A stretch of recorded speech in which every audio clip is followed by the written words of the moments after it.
Minimum 120 ताठू मु तो एतकी idea करी नहीं कि नोहंकर जल प्लावन परे नोहंकर जो नोह ही 950 वर्ष बंचिले तापरे के जदि 120 रु अधिका बंची छंती कि मते आइडिया नहीं देखिकी कहबाकू पड़िबो। मु जति जानी छी बोधे अब्राहम 123 ना केते, मोसा बोधे 110 ना केते, और जोसेफ 110 केते अछंती। तो it's not a big deal जदि 120 वर्ष रु अधिक भी बंचिले भी किछि प्रॉब्लम नहीं। आपण जानंतु तार गोटे बड़ प्रचार अछि कोन पय 120 हैला 1000 वर्ष बंचुथिले नोहंक समय पाखा पाखी 1000 इयर्स तो हठात 120 किमती हे गला माने रीजन हेले पवित्र आत्मा। पवित्र आत्मा कहले परमेश्वर कहंती मोहर आत्मा एमानक उपरे अधिष्ठान करिबो नाही बोली ओडिया लिखा अछि। एक्चुअली इंग्रजी रे अछि मोहर आत्मा कहले कि मु ए लोक मानक सहित जुक्ति तर्क करिबे नै सदा सर्वदा सब बेले पाटितंडा होउथिबी कि माडगळे होउथिबी कि बुझाउथिबी कि मते एते पेशेंस नाही 1000 वर्ष के जीव एमान को बुझाइबाकू।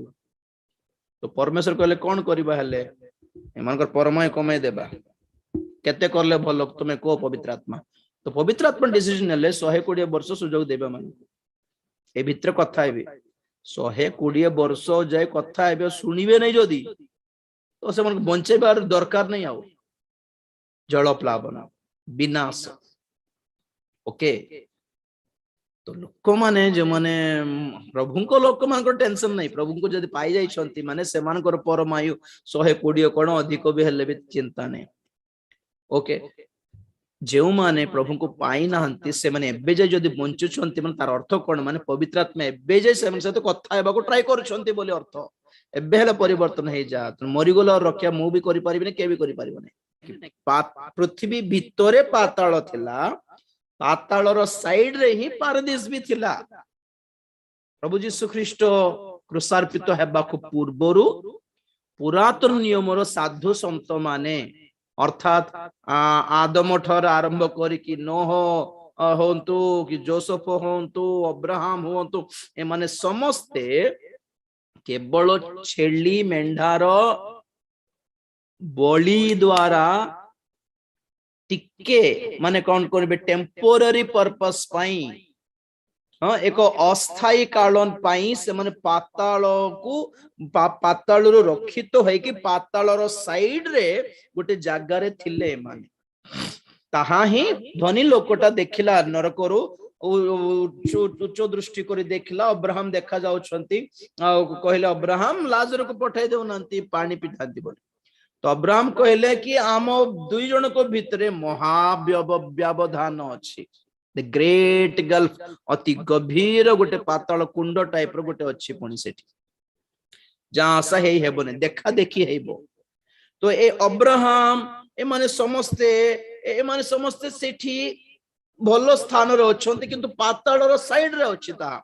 पातालर लोक मानकर चित्कार पाटी से माने सुनु छंती बारंबार डर लागी जाउछि हमें कोन पे स्वर्ग जाइनो बोली व्यस्त हो जाउछंती। तो सेमानकु प्रतिज्ञा दिया गला कि यीशु ख्रीष्ट आसीबा जाई जगंतु बोली।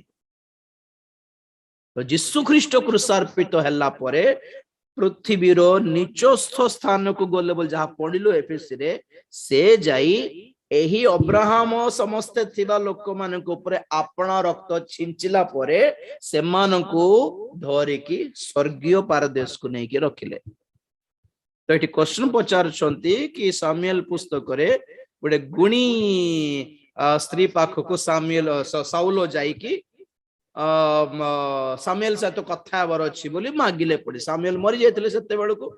तो साउल जाई कि गुणी स्त्री पाखो जाई कि पचारि कि मते सामुएल को डाकिबार अछि से गुणी स्त्री पचारतला को आत्मा डाकिबी बोली।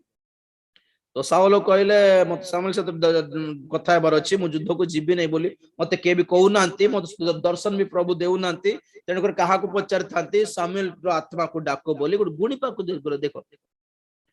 तो एठी आ गोटे क्वेश्चन बहुत लोगों को कोन माने गुणी स्त्री डाकिलारो सामुएल केमती बाहरी आसिला माने गुणी लोक मन डाकिले प्रभु को लोक मन पळे आसीबे कि स्वर्ग रु बोलला परी एई जाउछि एटा गोटे डाउट सामुएल आस्ते अवश्य रियली तो बहुत लोग भावत नहीं सेटा सामिल है नथिबो गोटे मंद आत्मा हेतिबो न हेले डाउट एटा गुणी स्त्री डाकिले केमती आसला बोल एक्चुअली गुणी स्त्री डाकिलारो आसले नहीं आ सामिल गुणी स्त्री रेडी करूथिला सामिल की टिके डाकिबी बोलला बेलको सामिल उपस्थित सतरे सामिल आसी गले बोली डरी की से स्त्री लोक कहि देले मु तो सतरे सामिल को देखुछि बोलला बेलको साउल डरी गले से स्त्री लोक कहले तुम्हें साउल परा तुम्हें अलगा भेष पिंध के आसछ मो पाखकु स्त्री डाकिलारो आसिला आसी नहंती सामुएल परमेश्वर पठाइलारो आसिला गाली करले कि तमे लास्ट को गुणी स्त्री पाखु आसलो कि तू जा फिलिस्तीन सहित जड़ की लड़ी जा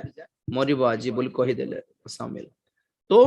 लिखा जाए सामुएल पृथ्वी भीतरु बाहर के आसले बोल लिखा होछि पढ़िबे कि प्रथम सामुएल 28 अध्याय रे तो एटा डाउट पाताल माने परदेश कोठी थिला से डाउट गोटे गुणी स्त्री लोक केमती डाकिला बोली बाटा हाँ गोटे स्त्री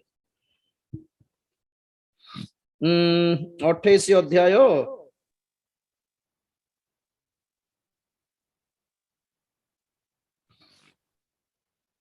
13 पद तहु राजा ताहाकु कहिले भय न कर तुम्भे कौन देखुअछ तहिरे से स्त्री साउल को कहिला मु देवगण तुल्य एक व्यक्ति भूमि रु उठी आसीबार देखुअछि बस भूमि रु उठी आसीबार देखुअछि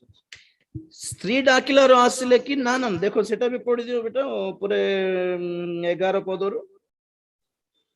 सेते बेले से स्त्री कहिला मु काहाकु तुम्भ कति की उठाई आनिबी से कहिले मो कति की सामुएल को उठाई आनो एथिरे से स्त्री सामुएल को देखी उच्च स्वर रे क्रंदन कला आउ से साउल को कहिला आपण की हेतु मते प्रतारणा कले कारण आपण साउल बस बस देखो तो से राजा को पचारुछि कि मु का को डाकी नेबी तो राजा कहउछंती सामुएल को डाकंतु आ सामुएल को डाकीबी तो यार देखला बको सामुएल उपस्थित अरे रे डरी गला से सत्तरे सामुएल मु न डाकुन आसी गला माने तबे साउल हेथिबो नै कि बोलारु साउल कहला हां मु भेष पिंदी के आछि बोल तो केबे भी भ्रांत होंतो नै गुणी माने साधु मान को डाकी पारिबे नै नंबर 1 नंबर 2 प्रभु पुनरुत्थान हेबा पर्यंत पारदेश स्वर्ग रे नथिला पाताल रो साइड रे पृथ्वी भीतर पाताल रो साइड रे थिला पृथ्वी रो मध्य भाग रे थिला पुरातन नियम रो साधु माने सेठी ही थिले आ प्रभु को आशीर्वाद जाय अपेक्षा करूथिले